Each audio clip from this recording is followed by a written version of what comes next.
With Mushoku Tensei's anime adaptation receiving widespread praise, it seems like isekai has re-entered the good graces of the anime community.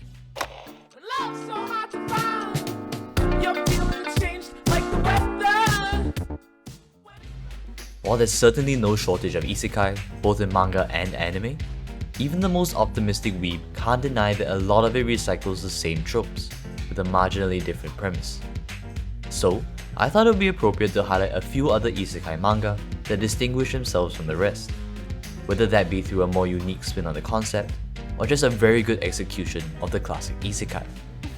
Without further ado, here are 5 manga that are honestly just actually good isekai. Number 1.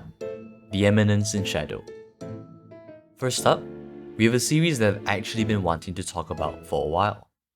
A few seasons ago, The Misfit of Demon Academy was an anime that caught attention for a protagonist that was a new level of OP. Imagine that same sort of over-the-top power and action, but instead of the series taking itself seriously, it's all too clear that it's highly self-aware. That's The Eminence in Shadow. The protagonist, Sid Kageno, is a reincarnated chunibyo with your standard overpowered character setting.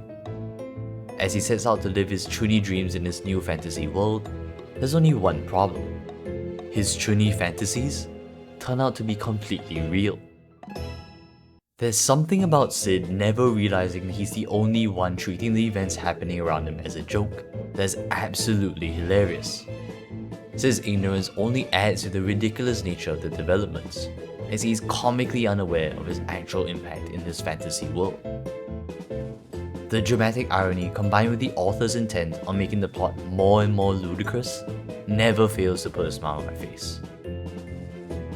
As the manga takes us through all the classic isekai tropes, Sid's presence as both clueless protagonist and foil to the rest of the series makes for a kind of satire that, in my opinion, rivals Konosuba in terms of entertainment and comedy.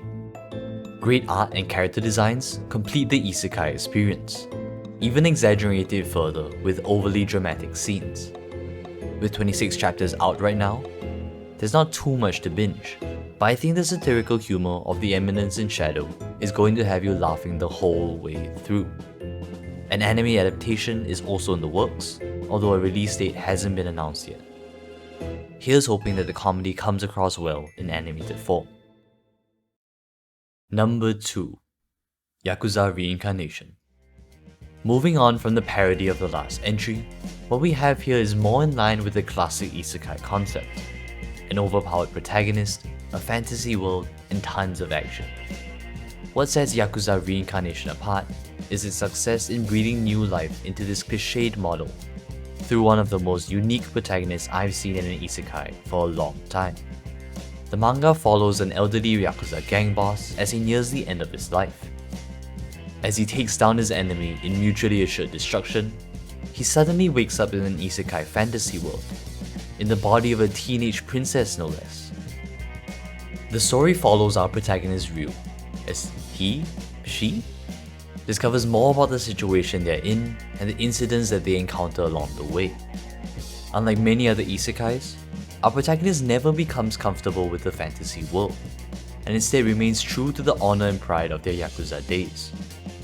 This results in Ryu's unexpected behavior to traditional isekai events, a much needed breath of fresh air that sets Yakuza Reincarnation apart from many other mangas in the isekai genre, where protagonists often follow a rather predictable path in their journey.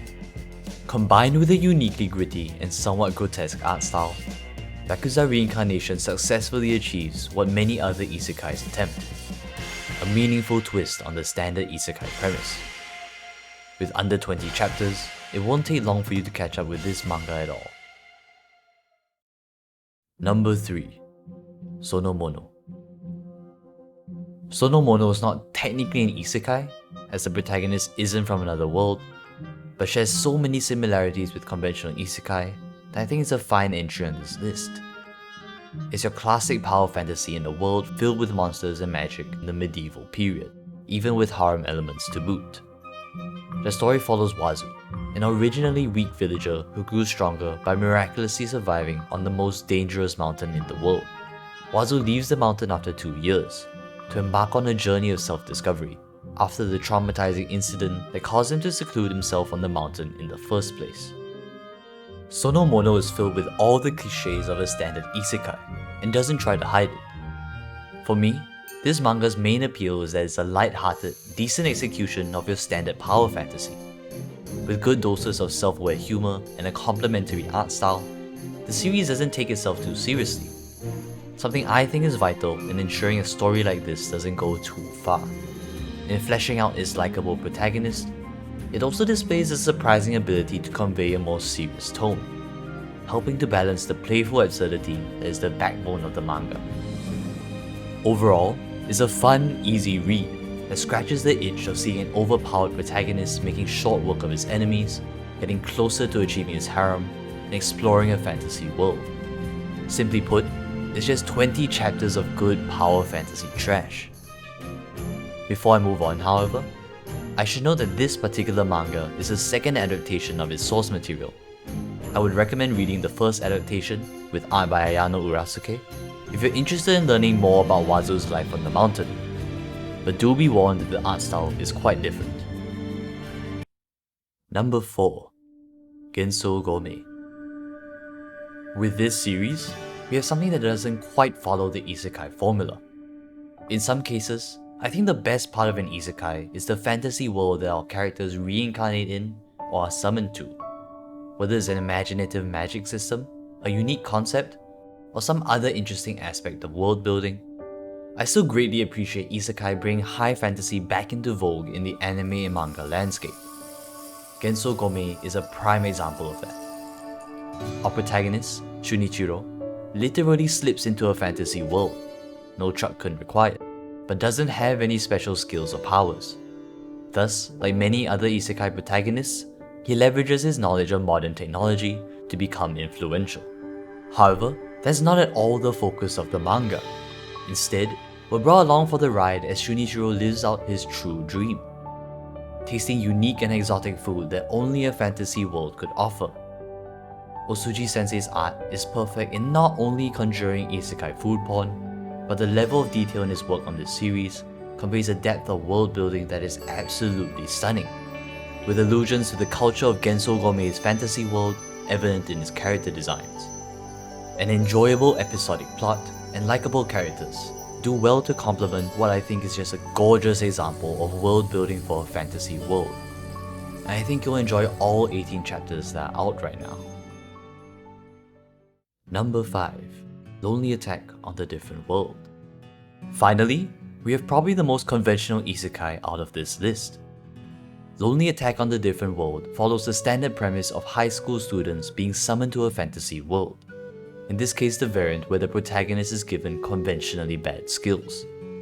For our protagonist Haruka, he gets saddled with the loner skill and a bunch of other leftovers, forcing him to survive on his own and use unusual methods to get stronger. It sounds like your classic isekai fare, and to be honest, it is.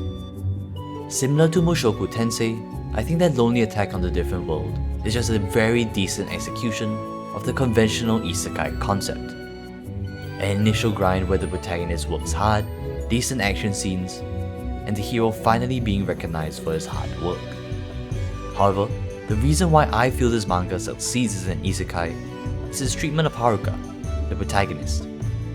Instead of your bog standard protagonist that allows readers to self-insert into a power fantasy, Haruka feels more like a fully fleshed out character, with a likable personality, relatable reactions, and a good dash of humor.